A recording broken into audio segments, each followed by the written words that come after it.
Hello दोस्तों, नमस्कार। तो आज हम हिंदी व्याकरण में पढ़ेंगे शब्द भेद। तो देखिए, शब्दों को का वर्गीकरण जो है वो चार प्रकार से किया गया है। पहला है उत्पत्ति या स्रोत या इतिहास के आधार पर, मतलब जिनका कोई ना कोई इतिहास रहा हो या जिनकी उत्पत्ति हुई हो या जो कहीं से निकल के आए हो। तो उत्पत्ति या स्रोत या इतिहास के आधार पर शब्द के 5 भेद हैं। दूसरा है व्युत्पत्ति या रचना या बनावट के आधार पर, मतलब जिन शब्दों को बनाया गया हो या जिनकी रचना की गई हो, वो आपके 3 प्रकार के शब्द हैं।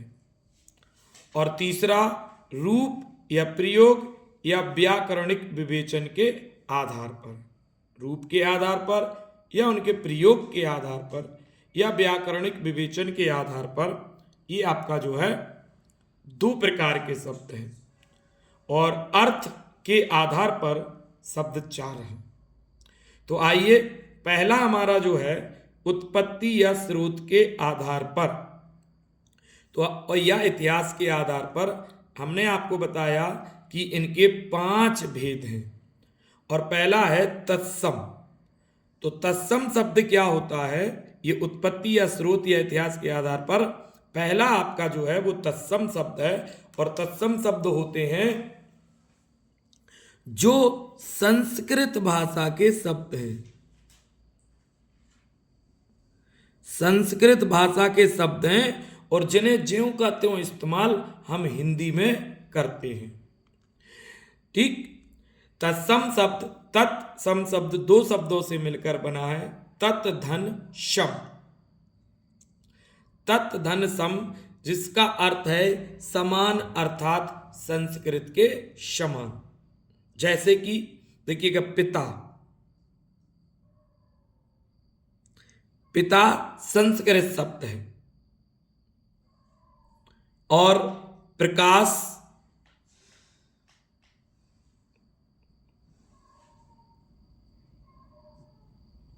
पत्र, सूर्य, ये क्या है? संस्कृत शब्द। और जो संस्कृत शब्द होते हैं वो तत्सम शब्द कहलाते हैं, यानी संस्कृत भाषा के शब्द जिनको ज्यों का त्यों इस्तेमाल हिंदी में करते हैं। तद्भव का अर्थ होता है, ये भी 2 शब्दों से मिलकर बना है, तत् धन भव। इसका अर्थ होता है संस्कृत शब्दों से विकृत होकर या परिवर्तित होकर बने शब्द, मतलब संस्कृत के बिगड़े हुए रूप जो हैं वो आपके क्या हैं? तद्भव है। अर्थात ये कह सकते हैं कि संस्कृत के शब्द वे जो हिंदी में परिवर्तित होकर प्रयोग किए जाते हैं। जैसे कि देखिएगा, बात करते हैं उज्ज्वल। उज्ज्वल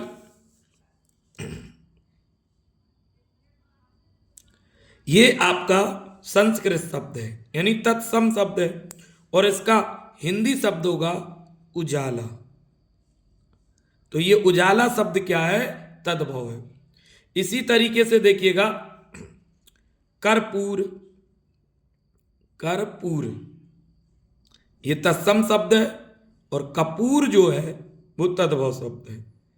ये संस्कृत का है और इसी का बिगड़ा हुआ रूप हिंदी में कपूर है। संध्या,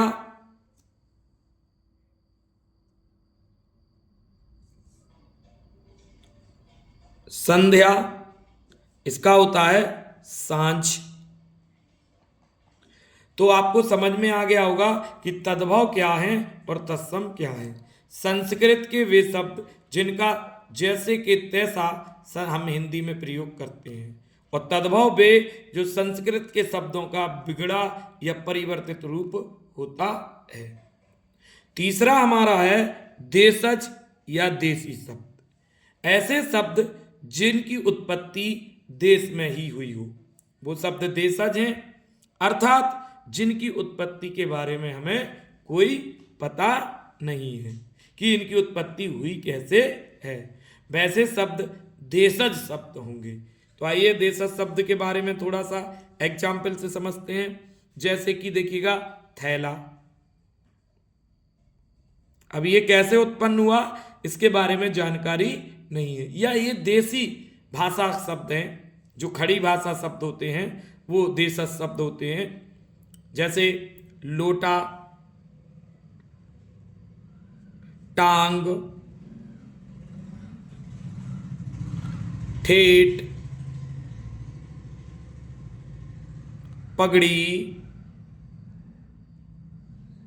आदि, यानी वैसे शब्द जिनकी उत्पत्ति के बारे में पता नहीं कि उत्पन्न कैसे हुए हैं वो देशज या देसी शब्द कहलाते हैं।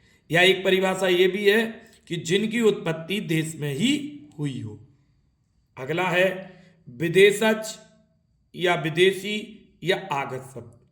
दोस्तों आपको पता है कि हमारे भारत में विदेशी आक्रमण बहुत हुए और वो कई वर्ष तक हमारे भारत में शासन करके भी गए।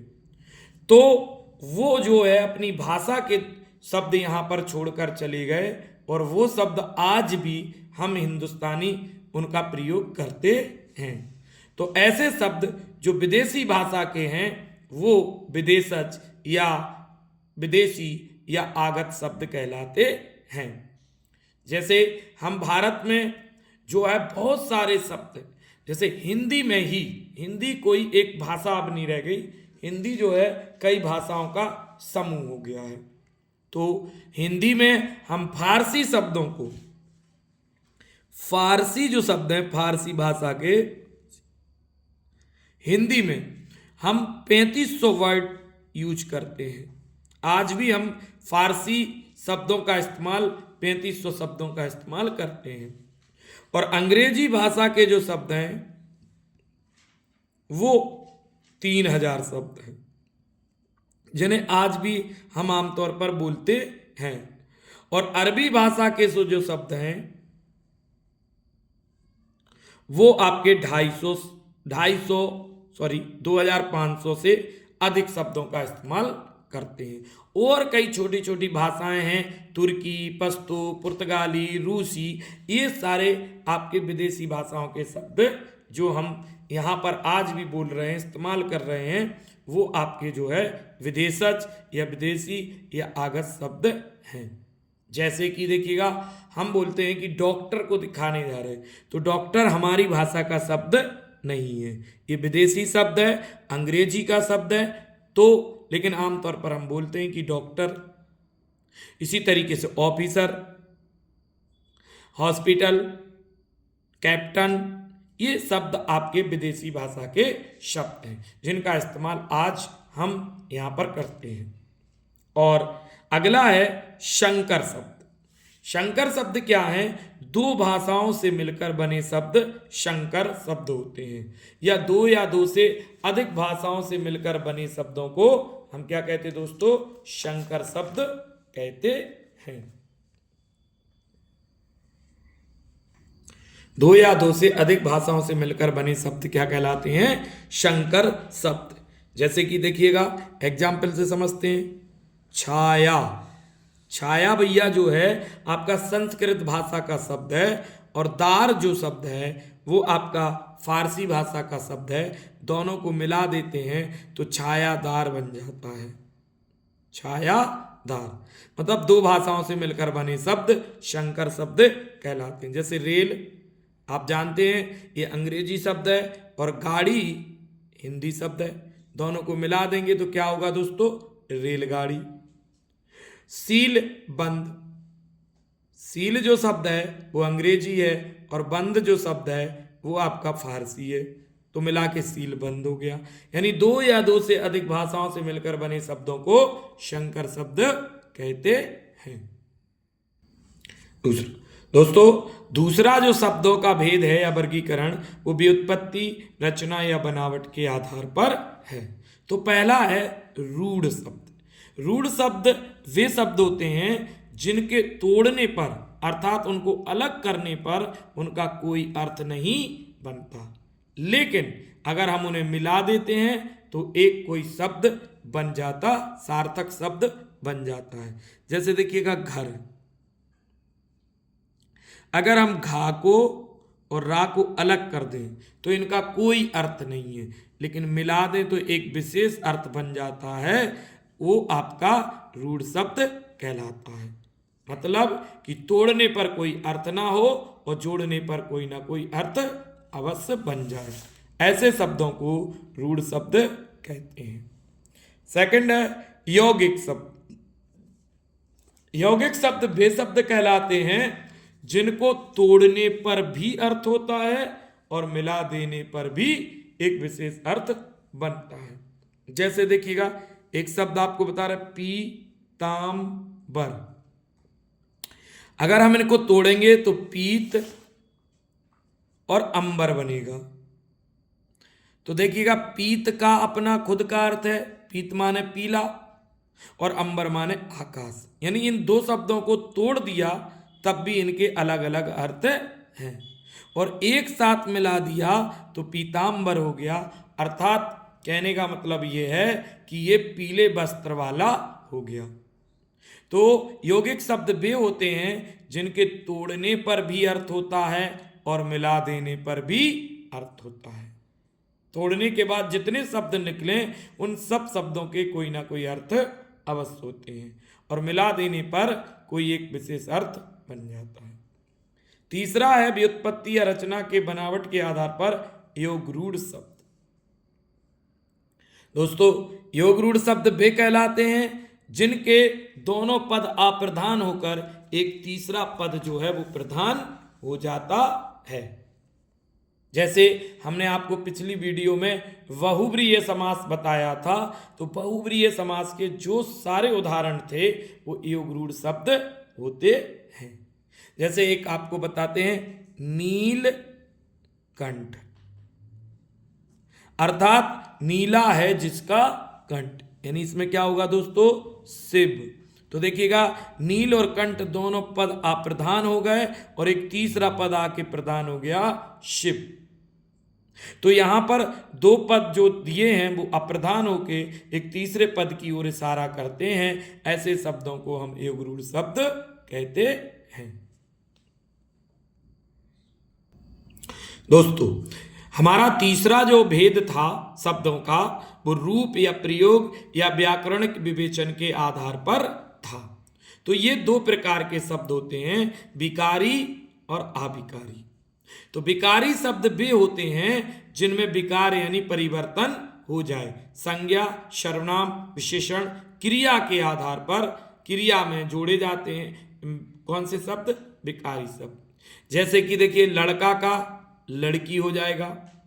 तो ये विकारी शब्द भी जो संज्ञा, सर्वनाम, विशेषण और क्रिया में जोड़े जाते हैं, अर्थात जो लिंग, वचन, कारक, विभक्ति के अनुसार परिवर्तित हो जाते हैं वो विकारी शब्द कहलाते हैं।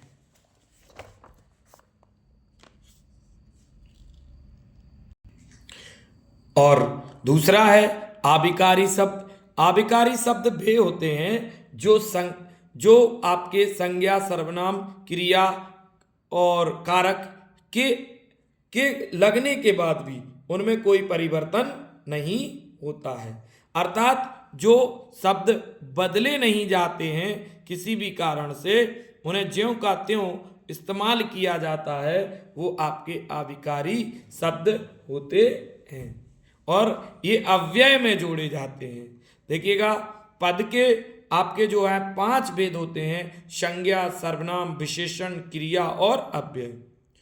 तो संज्ञा, सर्वनाम, विशेषण, क्रिया में विकारी शब्द होते हैं और अविकारी शब्द अव्यय में होते हैं। जैसे कि यह लड़का, यह लड़का और यह लड़की। तो देखिएगा, लड़का की जगह लड़की हो गया, लेकिन यह लड़का के साथ भी इस्तेमाल हुआ और लड़की के साथ भी इस्तेमाल हुआ। तो यह शब्द क्या हुआ, अव्यय शब्द हुआ। कौन सा शब्द हुआ दोस्तों, अव्यय, अर्थात अविकारी।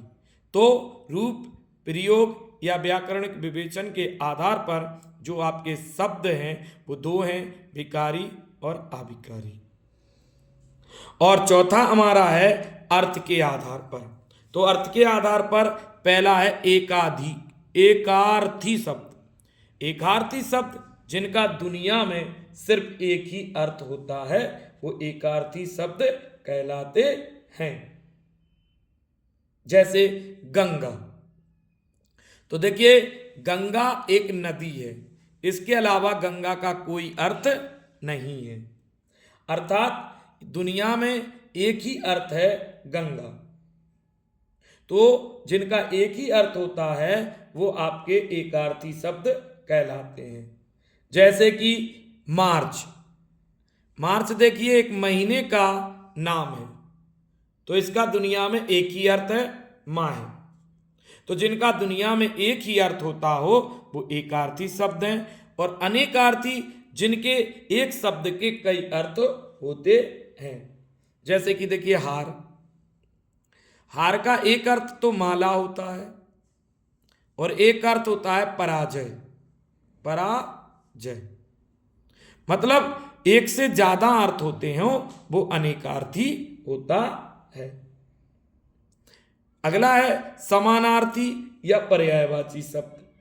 हिंदी भाषा में अनेक शब्द ऐसे हैं जो समान अर्थ यानी एक ही अर्थ का बोध कराते हैं, वो समानार्थी अर्थ कहलाते हैं या उन्हें हम पर्यायवाची शब्द भी कहते हैं। जैसे कि देखिए आकाश, अब आकाश के कई नाम हैं। नभ, तो भाई ये आकाश को ही बोध करा रहा है। गगन, ये भी आकाश को बोध करा रहा है। आसमान, ये भी आकाश को बोध करा रहा है। तो पर्यायवाची या समानार्थी जिनका एक ही मतलब जिन विभिन्न शब्दों का एक ही अर्थ हो वो पर्यायवाची या समानार्थी कहलाते हैं। और लास्ट यहां पर अर्थ के आधार पर है विपरीतार्थी या विलोम, मतलब उल्टे शब्द। जैसे कि देखिएगा जय का पराजय, सच का झूठ, पाप का पुण्य, दिन का रात, अच्छा का बुरा, ये विलोम शब्द जो होते हैं वो आपके विपरीतार्थी या विलोम अर्थ के आधार पर होते हैं। तो दोस्तों ये शब्दों का वर्गीकरण था जो 4 प्रकार से किया गया था। उत्पत्ति या स्रोत या इतिहास के आधार पर, दूसरा व्युत्पत्ति या रचना बनावट के आधार पर, तीसरा रूप या प्रयोग या व्याकरण के विवेचन के आधार पर, और चौथा अर्थ के आधार पर, जिनको हमने आपको विस्तार से यहाँ पर चर्चा इनकी की है। यहाँ से आपके हर एग्जाम में 5 से 6 प्रश्न पूछे जाते हैं, इसलिए ये टॉपिक बहुत ही इम्पोर्टेंट है। तो दोस्तों वीडियो अगर आपको पसंद आया हो तो वीडियो को लाइक करें, सब्सक्राइब करें, कमेंट करें और बेल आइकन जरूर दबाएं और वीडियो को अधिक से अधिक लोगों तक शेयर करें। जय हिंद, जय भारत। मिलते हैं अगली वीडियो में। शुभ रात्रि।